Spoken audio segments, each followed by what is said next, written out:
morning, everybody. This is Adeline from M.A.C Solutions. I'm with my colleague Santos, who's a product manager for WoMaster in the UK. And we're going to present today Industrial Wi-Fi webinar. Good morning, everyone. Welcome to the webinar. Hopefully there'll be some interesting content for you, and it'll be a little bit educational, and you'll be able to find out a little bit more about what WoMaster is able to offer. So if I sort of give a brief overview of the WoMaster group, so they're actually a Taiwanese-based company, so they have their main headquarters in Taiwan, but they also have a European headquarters in Spain, and also then some regional offices, UK being one of them. They've got their actual hardware and software development, engineering, test facilities, all actually based out in Asia. The production takes place with their own factory. So I've been lucky enough a few years ago to actually go out and actually see the actual factory where the products are made, and it's really amazing to actually see the boards being built. One of the things which I think is fairly unique is the fact that they actually manufacture the actual PCB boards as well. They do all of that manufacture themselves. It's not just pulling pre-done circuit boards out and then just assembling. It's an actual board manufacture. So one of the things that is allowing them to do is be able to do any special features and functions, so OEM projects, things like that. It's a great opportunity to be able to get in and get customized features added relatively easily as they are actually manufacturing the boards themselves. So WoMaster has several vertical focuses. So I mean, within the industrial space, there is of course utilities, whether that's wind, water, power. You've then also got transportation, so road, rail. So we've in the past done quite a few rail applications, as well as some road network infrastructure as well with WoMaster. So they're heavily entrenched in the latest technologies that are road and rail. You also then have factory floor machine automation, so anything that is kind of sitting within those factory space. You've then also got security surveillance, CCTV, those sorts of things. So we've got some products, especially later on, a really nice 90-watt PoE product, which is really specifically aimed at the security market. And also then there is a sort of element of smart cities, but that's a much bigger conversation. So they have various solutions that fit in with that smart city solution. So down to the main bit. So we'll have a look at the industrial wireless. So if we look at wireless in industry, so I've been lucky enough to actually go to various sites, meet with various people who do applications in the past, and generally in the past it was, if you mentioned wireless, it was, yeah, that's great for your home or office. You had, well, it's just too unreliable. We need 100% connection uptime. It won't work in our environment. The moment you're sort of stepping out of that office, really nice clean environment, no, wireless won't be able to do it. And then none of my other devices are wireless enabled, so why would I want to put wireless on my on my networks? And the other one is just something I wouldn't consider. I've got what I've been using for all of these years.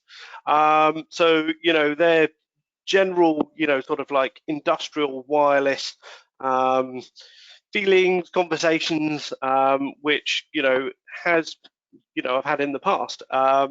So one of the nice things is I have been within the industry for I think it's probably around about 15 odd years now. It gets a bit hard to track exactly how long, but I was able to take a few years and actually work within the standard enterprise market, so working within the sort of Cisco world, standard enterprise, and to see the difference and understand how that is changing is very interesting.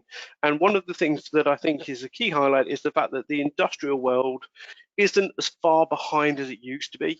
I think when I first joined the market, there was a very big gap between what was happening in the enterprise and what was happening in the industrial space, especially Wi-Fi. There really wasn't Wi-Fi in industrial. Now they're closing the gap.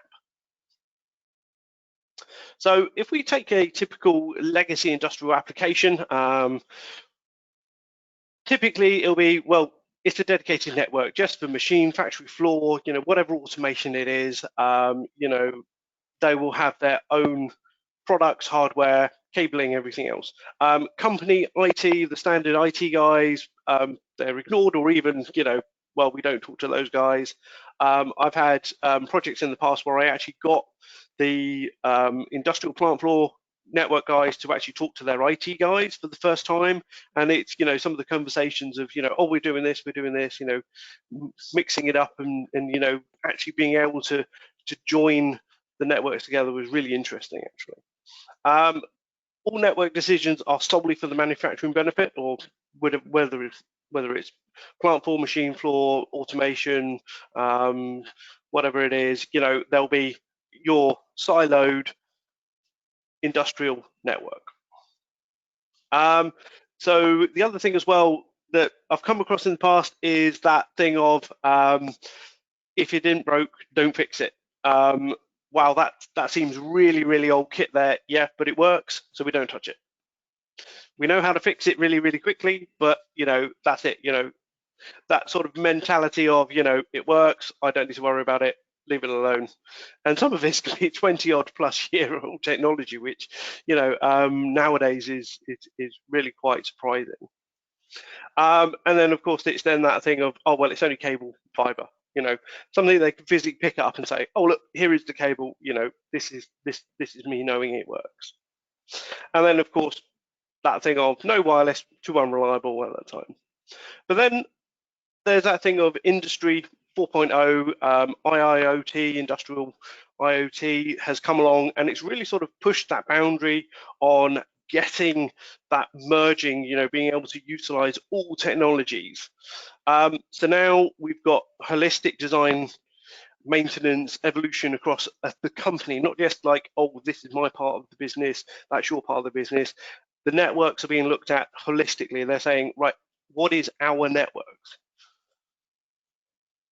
All the decisions about the network are inclusive of all departments, because they're trying to make sure that they're all able to talk to each other, get common goals, get frameworks in place, adoption. We're using these applications. Let's get everyone using these applications. And then all technologies are evaluated and included if they have a benefit found, not just a case of, oh, well, we like this bit of kit, so we're going to use this. You like that bit of kit, you use that bit of kit. This is something that the industry and the IoT revolution is really doing. Is it's sort of driving this ease of movement from area to area. It's allowing people to go from one area. So if they're in the IT side, they can seamlessly walk straight onto the factory floor and still have access to all the same data, and vice versa. You've got one of the big drivers is data collection and analysis. Previously, board meetings, the directors of companies, if you ask them, so how efficient is your actual automation plant? They wouldn't know. They'd have to probably call somebody, get somebody up there from the floor and say, how are we doing today? Now they want to just be able to, in a meeting, press a button and see, okay, this is real-time data of our factory. Where is it we can look to invest, optimize, get the best out of, what we're doing, and also then help our employees get the most out of everything. So it's that collection analysis piece as well. So one of the key things with wireless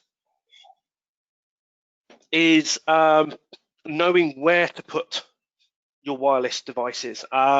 With hardware, so traditional switches and routers and all these sorts of things, they'll be pre-done sort of cabinets, sort of site locations within applications. Whereas a wireless device, it's generally sort of popped on the ceiling, maybe on a wall. There isn't a defined place to put them, which is a benefit, but also can also intimidate some people in the fact that they think, well, oh, I don't know, where would I put them? So I've done a few projects now with company, and it's site surveys. They're used extensively all the time within the enterprise world, but they also absolutely work in the industrial world as well. It provides a complete map of how wireless works on site. It identifies any of the dead zones. If you have areas which do not have good signal, there are a lot of things that affect the wireless signals and your devices being able to pick them up. This can be multiplied several times on an industrial plant floor by specific machinery, microwave, EMI, emitting machines and things. So being able to understand where those areas are is great, because then all you need to do is just be able to then design the wireless network to account for that, and then you have a very strong wireless network. You then, create coverage maps. I think we've all sort of seen these sort of like heat map things, these sort of templates. There are site surveys where they are, all theoretical. You give them a whole bunch of data and they sit down and the program works it out. But generally for an industrial side of things, what you have is you have a guy, and what he has is an extendable wireless access point movement device that he can go around the factory floor, or it's an access point on a stick, and he can then literally take real-time readings to be able to map out how your wireless site survey would look, so that you can get full coverage of that wireless. And of course, it even works on industrial sites. That's, I think, probably one of the key takeaways on that. So I think one of the key things is mesh technology. So up until now, when we've looked at Wi-Fi networks, they've generally been pretty simple. Just stick some access points up, everyone connects to an SSID, and then there you go, you're on your wireless network. While it's for things like looking at the internet, doing access to emails and things, that's fine. But then once you then step into that automation environment, you need things like mesh network architecture. So if you think back to our standard switching networks, we had protocols that allowed for redundancy. That is pretty much essentially the mesh network architecture. What it allows for is multiple access points to be able to then connect and give us best access, best connection. Even if there is any sort of problems, we can still get the best signal, even moving through large open spaces. So for example, in this one here, we've got forklift trucks that are moving around a factory floor warehouse. It could be any size. They are able to constantly have good signal to be able to then get the data, get and receive data. If you have ever wondered about the sort of like Amazon factories, they had a piece on the news, maybe about a month and a half, a couple of months ago, and they actually showed some of the warehouses that they have. They have some of the biggest warehouses in the world, and they are fully automated. They have just machines going around picking all of the different products. All those machines are connected wirelessly. There is no wiring on those, and they are just roaming around ginormous factory floors with this technology, being able to then constantly send and receive, pick up, deposit, and automate all of their coordination. So this advancement in the area of wireless brings that sort of robustness, which we have been expecting on the wired side, back to the new sort of like wireless side. The nice things about it is there's eliminating of bottlenecks, auto rerouting, you've got interface management, so band steering. I'll go into a bit more about how it actually works in more detail. Airtime fairness, so in other words, it's amazing. If you have too many devices trying to access a single wireless access point, you can then really notice a slowdown in performance, and that's what this is sort of trying to adjust. And also then there's that seamless roaming that we're all wanting to.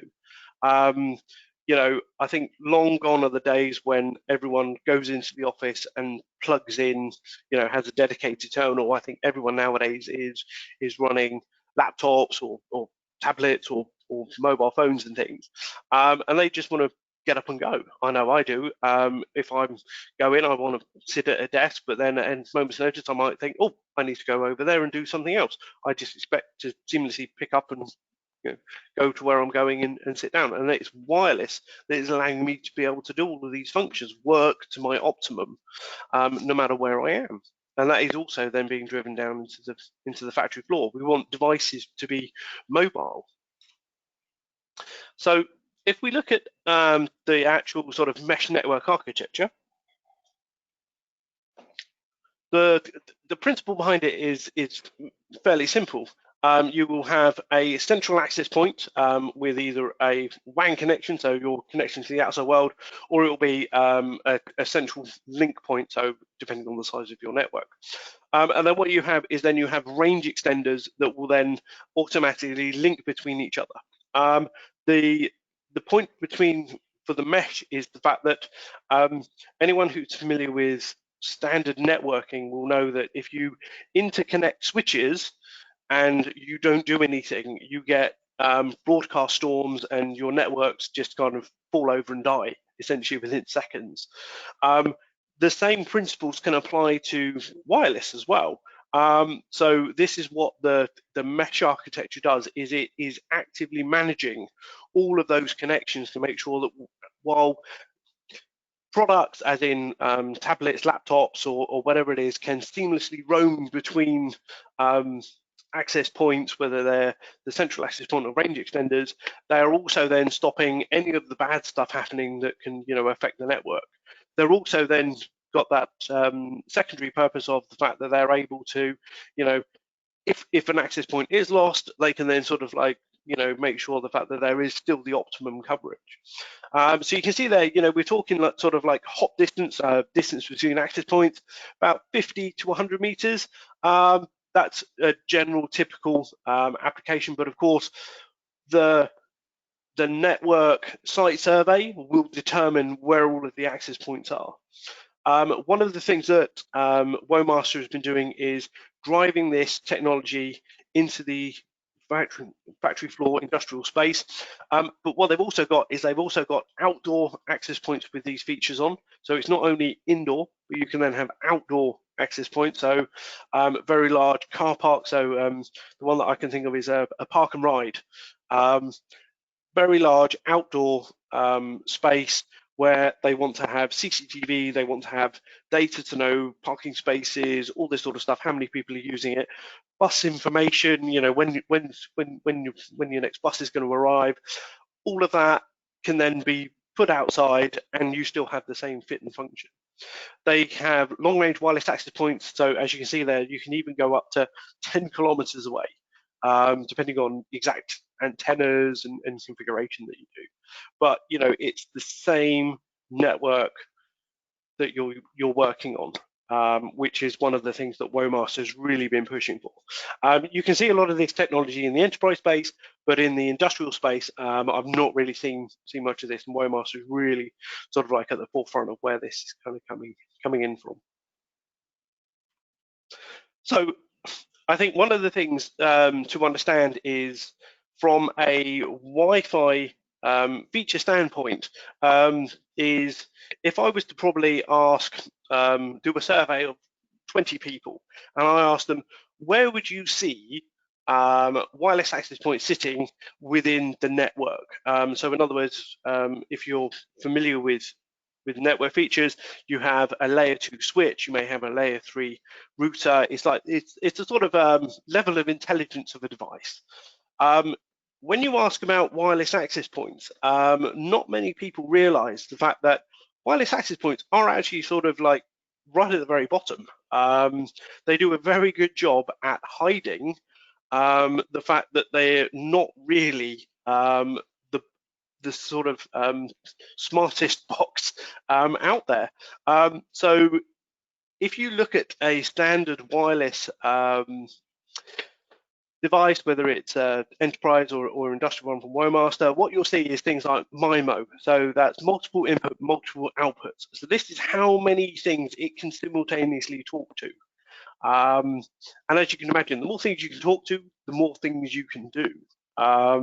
So funnily enough, until quite recently, wireless access points have only ever actually been able to talk to one device at a time. So if you had 10 devices in a room, it would talk to each one in turn. That's pretty slow. It does it really, really quickly, and we just don't realize it, because the time it takes for it to have that conversation and our data to come back is quick enough that, you know, our human perception of time means that we still regard it as instantaneously. But a lot of new technologies, as more and more things are going to wireless, and this is one of the key things, is as more and more devices are put onto a wireless network, especially on the industrial floor, this sort of technology allows for multiple conversations to happen simultaneously, because as you can see there, you've got a single user, which is the sort of oldest style, but now you've got multiple users. So access points can talk to multiple devices simultaneously. This is real game changer. It really sort of steps up that reliability of your wireless application.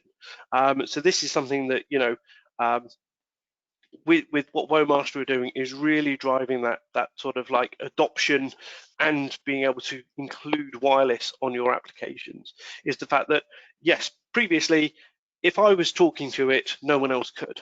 So if I had a very heavy application that was taking up a lot of the access points abilities, its throughput, then everyone else would probably struggle. They'd be like, oh, the Wi-Fi is a bit slow, isn't it? Yeah, it is. This multi-user allows for everyone to get access to it. So this is why a lot of people, if you think about the current lockdown situation, I'm sure that home Wi-Fi networks have probably never been pushed harder in their entire lifetime. You've got all the parents working, you've got all the kids at home wanting to stream, wanting to go online, play games, you know, you name it, you know, things that you've never even heard of before. Everyone's trying to do it on that one network. And this is where these technologies really sort of stepped up to the plate, in the fact that a lot of people may not have even batted an eyelid. They've just gone, oh, well, yeah, we're all online now. It might be a little bit slower, but, you know, we're still able to do everything we want. We've got really good uptime. It's things like that that, you know, once they're brought to the factory floor, you can then start to have applications. You can have it where instead of having workers walk around with clipboards and then having to permanently go off and sit down and, you know, upload that data via keyboard to do their report, you can have them walking around the factory floor with the tablet instead. So, you know, they can literally, as they put the data in, it's auto collected. And then that data, as we mentioned earlier, for that big data, you know, big decisions, you know, board of directors, they want to make some instant changes, see what's going on. They can instantly pull up what's happening on that factory floor. And wireless is actually a big part of that. And this technology is allowing it to be used and utilized much, much better. You also have some technology. So one of the things that I mentioned earlier is that gap between industrial and commercial. 802.11ac is pretty much the standard that everyone is using across their Wi-Fi, whether it's enterprise or within the enterprise and also within the home markets as well. This is how fast, how much technology you have in your Wi-Fi. So WoMaster has incorporated the full 802.11ac standard, so it's running the latest standards. If you go out and as of a few months ago, this would have been the top technology. So if you bought the latest laptop, if you bought the latest mobile phone, this is the technology you would see on it. This is still running probably 90% of the world's wireless access points, devices and things. There is a brand new one, so Wi-Fi 6, but that's only just been released. There's only like a couple of products on the market. So that is just the next generation to this, but it's literally only just come out even in the enterprise space. So WoMaster has bought Wi-Fi right the way up to the absolute current standard. So if I look at all my laptops and my mobile phones and everything, I am running 802.11ac, and with it comes things like beamforming. So we've mentioned the fact that some of the drawbacks within the applications for wireless is the fact that not good enough signal. Oh my God, if my signal drops, then it may be a bit more of an important application. I can't really look at Wi-Fi. Well, what beamforming does is instead of having your signal scattered around, so it sort of like sends it out to everywhere in the room, the wireless actually understands where devices are, and it actually sort of tailors the signal in that direction. Within the various products, you'll see multiple antennas, all these sorts of things. It uses those to be able to actually point and direct traffic into the optimum direction. It's referred to as sort of beamforming. So it kind of like, instead of sending it to everywhere, it narrows it down and says, I know there is an access point. I know there is a laptop out there that is using my connection. So I will literally get that beam to him so he has the best signal strength out there. That is the technology that is being implemented into all of this industrial products from WoMaster. So as you can see, the ability of the technology is such that applications which were never able to be used because of, if somebody started roaming around the factory warehouse with the tablet, the signal would constantly drop off. What you've now got is the ability to be able to then have wireless mesh network, so you're getting that uptime guarantee, as well as really good signal strength, multiple devices being able to talk over Wi-Fi simultaneously, and also it being able to increase and actually, sort of like direct signal to devices it knows where they are, is really that massive step up that brings Wi-Fi into the industrial space. So one of the things I think that is the next logical step is then, if you start thinking about configuration, you're thinking, uh-oh, this is going to be big.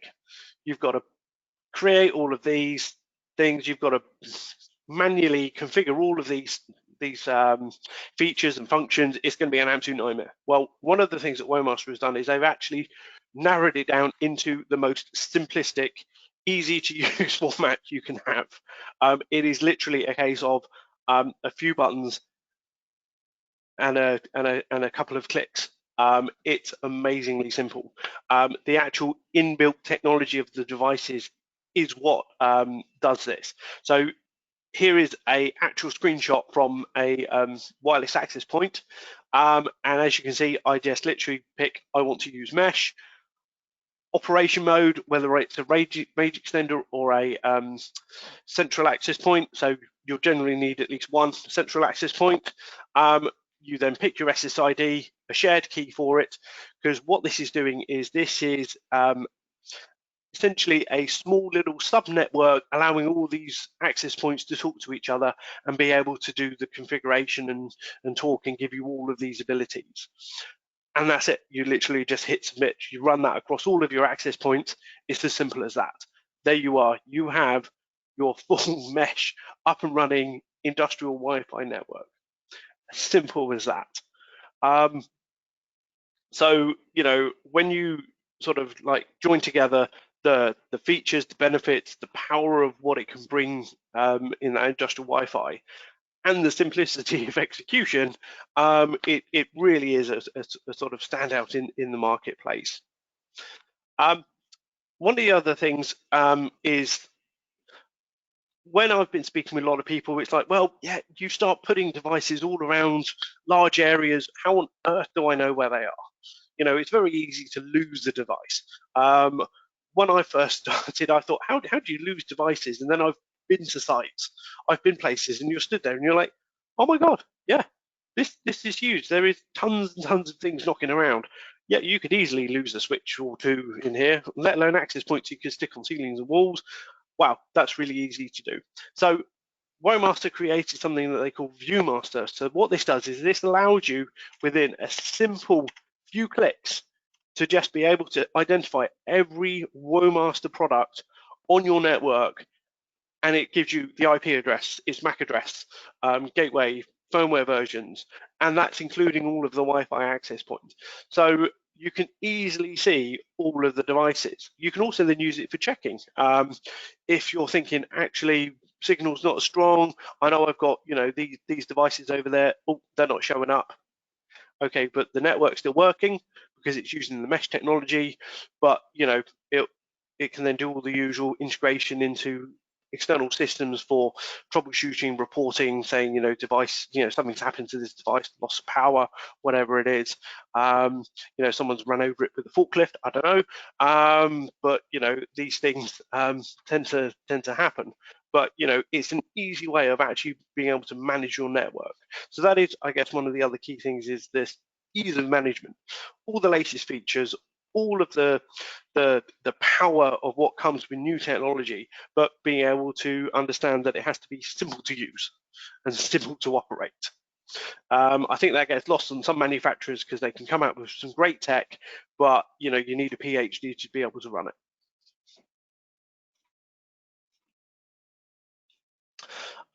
So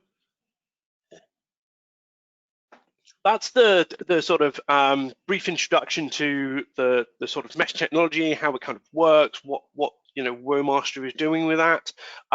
If anyone's interested, I'll be more than happy to either do individual calls, or if there's lots of interest, do a deep dive into, you know, how it, you know, all sits together and how you can really sort of like bond and get down and dirty with that industrial wireless. But for the first one, I'll probably keep it there. But if you have any questions, please drop them in the Q&A, or drop me a line afterwards, and I'll be happy to have additional conversations with you. But you know, so from the technology point of view, we've kind of covered that off. Now, let's have a quick look at the product sets. So one of the things that WoMaster has been doing is building out a holistic product line. So it's not just individual specific products, it's things right the way from layer 2, layer 3 switches, and with routing function, media converters, IoT sensors, edge compute platforms, but also then that wireless cellular range, as well as full cloud network management suites as well. So you can either have full cloud-based or actually on-premise based products as well. So they've got a whole raft of every product that can pretty much do most applications. But the nice thing is as well, they are, as with everything Ethernet, nothing is proprietary really. So you can mix and match. If you have legacy systems that you need to use that are Ethernet, of course it will work. Yeah, it's Ethernet. That's the beauty of it. So I think probably one of the key products is the WA512. So this is the full mesh wireless access point. I've already got a few of these out with customers testing. They are amazing little products. So they are the full mesh technology, so what I've been talking about earlier, and they are form factor size, probably 10 centimeters tall, 5 centimeters wide, fully industrial rugged enclosure, with the full self-healing mesh technology. You can get it without as much of the mesh technology, so you can just get it as a standard Wi-Fi unit, but you know, there is the options, of course, 2.4 or 5G. But one of the things that WoMaster is very good at is putting on all security. So one of the things that drives them is making sure that all of their products, whether it's their switches, their routers, their wireless devices, they come powered with all the latest security products and protocols that you can have, because I know the fact that with the way that the market is going at the moment, security is king. If you don't have the security in every step of your network, you've got a vulnerable point there which somebody will, or most probably, try to take advantage of. So then what we've got now is essentially the exact same wireless access point, but what we've got is we've got it in an IP67 enclosure. So this is the one that you can then put in that car park application. So this can be mounted on lampposts outside, and those areas outdoors, fully waterproof. But you can still have exactly the same mesh. So a very common application is combining these with the previous ones to create a dual network. So these ones will sit outside and the previous ones will sit inside, and then you can just configure them all up and essentially deliver any number of combinations you want. I guess one of the key things is that throughput level. So when you're looking at based on configuration up to 860 megabits, or typically 300 to 866, those throughput levels on an outdoor access point is really, really impressive, because it's got that latest 802.11ac bandwidth and everything going with it. So yes, these are very impressive. You can do full video